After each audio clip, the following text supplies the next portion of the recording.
আর এক প্রকারের শিক্ষা ব্যবস্থাকে বলা হয় জাগতিক শিক্ষা, বৈষয়িক শিক্ষা, আধুনিক শিক্ষা, সহজে বুঝবার জন্য স্কুল, কলেজ, ইউনিভার্সিটির শিক্ষা।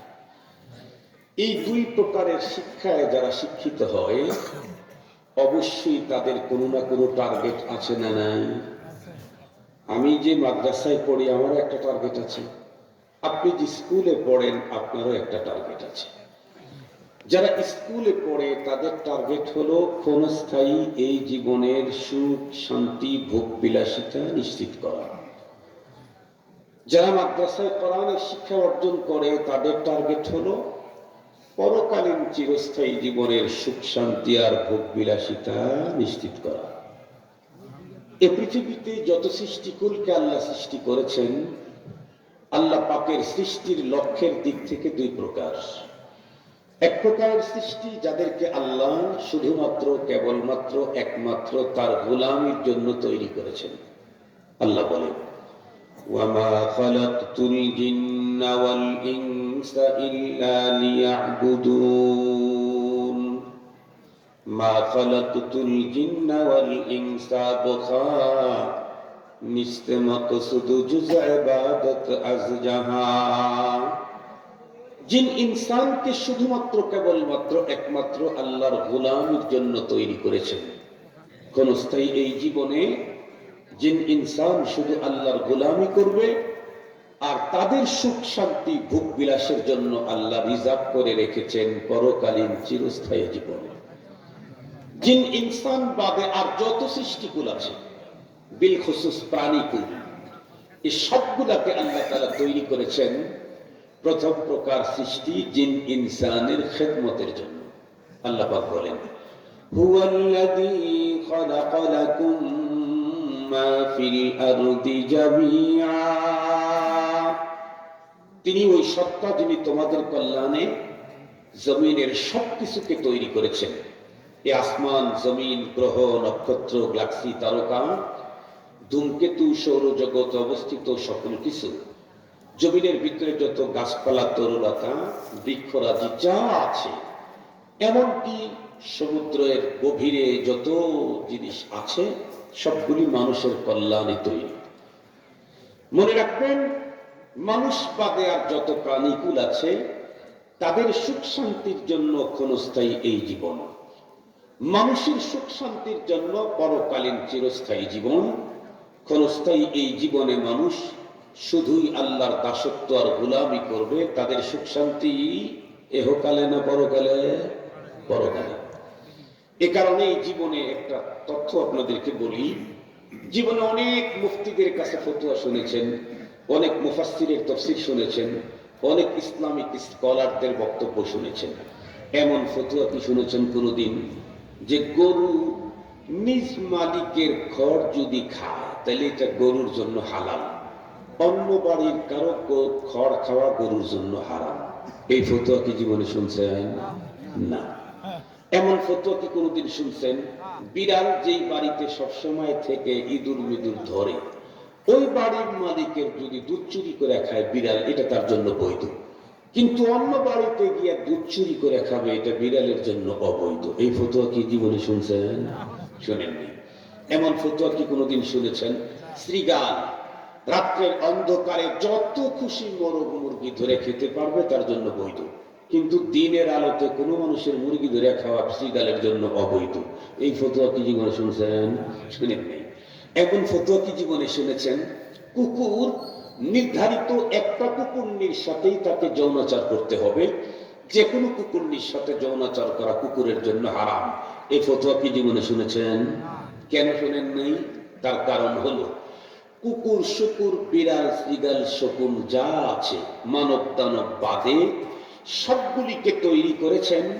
ওরা এই পৃথিবীতে মানব কল্যাণে আসবে, আর ওদের সুখ শান্তি আর ভোগ বিলাসের জন্য ক্ষণস্থায়ী এই জীবন।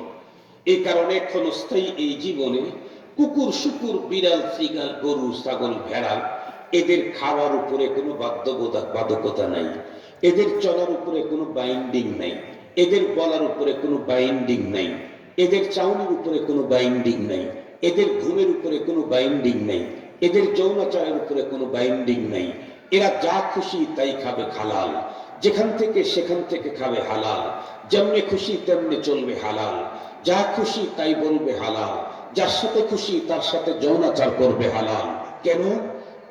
ওদেরকে তো তৈরি করা হয়েছে ক্ষণস্থায়ী জীবনের সুখ শান্তি আর ভোগ বিলাসের জন্য, কিন্তু মানব দানবকে আল্লাহ পাক তৈরি করেছেন ক্ষণস্থায়ী জীবনে শুধুমাত্র কেবলমাত্র একমাত্র গোলামি করবে আল্লাহ।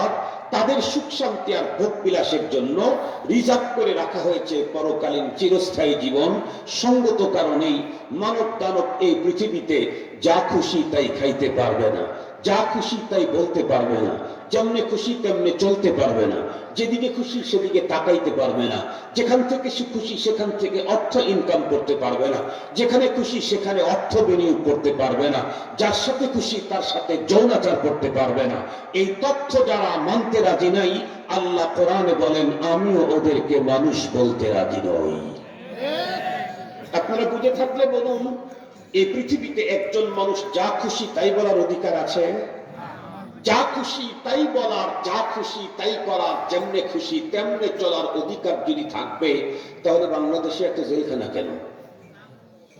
যার যা খুশি তাই বলবে, যার যা খুশি তাই করবে, এত জেলখানা কেন? এত জেলখানার অর্থই হলো এই পৃথিবীতে মানুষ যা খুশি তাই বলার অধিকার নাই। বিগত স্বৈর সরকারের প্রধান মাত্র একটা শব্দ বলেছে, আমি কি মুক্তিযোদ্ধার সন্তানদেরকে দেব নাকি রাজাকারের বাচ্চাদেরকে দেব? এক শব্দের কারণে তার টোটাল সব শেষ। কথা বলেন না কেন? একটা শব্দের কারণে টোটাল শেষ। রান্না করে খাবারটা খেয়ে যাওয়ার মতো সুযোগও হয় নাই।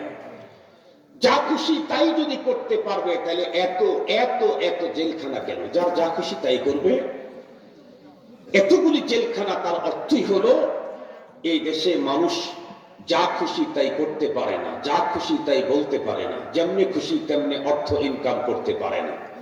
কিছু আছে ছোট সরকারের আইন, এই আইন লঙ্ঘন করলে জেলখানায় ঢুকতে হয়। কিছু আছে মহা সরকারের আইন, যে আইন লঙ্ঘন করলে মানুষকে জাহান্নামের আগুনে যেতে হয়। মুহতারাম হাজিরিন, এতক্ষণ পর্যন্ত আলোচনা দিয়ে আমি আপনাদেরকে একটা পয়েন্ট ধরায় দিতে চাচ্ছি, সেটি হলো মানব দানবকে আল্লাহ ক্ষণস্থায়ী জীবনের সুখ শান্তির জন্য তৈরি করেন নাই। মানব দানবের সুখ শান্তি এহকালে না পরকালে? পরকালে। এহকালীন জীবনের সুখ শান্তির জন্য তৈরি হয়েছে গরু, ছাগল, ভেড়া ইত্যাদি। এবারে আসেন, দুই শিক্ষাই দুনিয়াতে আছে, জাগতিক শিক্ষা, কোরআনের শিক্ষা। জাগতিক শিক্ষার টার্গেট হলো ক্ষণস্থায়ী জীবনের সুখ শান্তি, যেই জীবনের সুখ শান্তির জন্য আমাকে তৈরি করা হয় নাই। কোরআনের বিদ্যার টার্গেট হলো পরকালীন চিরস্থায়ী জীবনের সুখ শান্তি। খুব ভালো করে বুঝবেন। কেউ যদি বলেন আপনাকে, কে বলেছে জাগতিক বিদ্যার টার্গেট ক্ষণস্থায়ী জীবনের সুখ শান্তি? কে বলেছে? তাহলে আমি আপনাদেরকে জিজ্ঞেস করি, আপনাদের এই অঞ্চলে বিএ পাস লোক নাই? যতগুলি লোক বিএ পাস আছে, সবার কাছে গিয়ে আগামীকালকে একটা রিপোর্ট তৈরি করেন। আমি চ্যালেঞ্জ করলাম, তাম পৃথিবীতে যত বিএ পাসের ডিগ্রিধারী লোক আছে, তাদেরকে জিজ্ঞেস করলে একজন লোক এ উত্তর দিতে পারবে না যে আমি বিএ পাসের ডিগ্রি নিয়েছি এই কারণে, বিএ পাসের ডিগ্রির সনদ থাকলে মরণের সময় আমার কালিমা নসিব হবে, এই জন্য পৃথিবীর কেউ বিএ পাস করেছে না। যত লোক এমএ পাস করেছে, বিবিএ, এমবিএ করেছে, এদেরকে যদি জিজ্ঞেস করেন, একটা লোক ওই কথার বলার সাহস করবে না যে আমি বিবিএ, এমবিএ করেছি এই কারণে, এই ডিগ্রি থাকলে মরণের পরে আল্লাহ তাআলা সম্মানের মাথার মুকুট আমার মাথায় পরিয়ে দিবে, এই জন্য কেউ বিবিএ, এমবিএ করেছে না। বরং যত ডিগ্রি বলেন, সমস্ত ডিগ্রি অর্জনের লক্ষ্য হলো এই ডিগ্রির দ্বারাই উন্নত চাকরি পাবো, অথবা আবিষ্কারক হব, অথবা উন্নত ব্যবসা বিজনেস করব, কাড়ি কাড়ি টাকা ইনকাম করব, দুনিয়াতে স্বাচ্ছন্দ্যময় জীবন কাটাবো। পক্ষান্তরে কোরআনের বিদ্যার টার্গেট ক্ষণস্থায়ী জীবনের সুখ শান্তি আর ভোগ বিলাসিতা নয়। এ কারণেই তো আজকের আধুনিক এ যুগেও কোরআনের উস্তাদেরা মাদ্রাসা মক্তবের ভিতরে 12,000 10,000 টাকা বেতনে চাকরি করে। আপনাদের কি ধারণা বলেন? এই মাদ্রাসা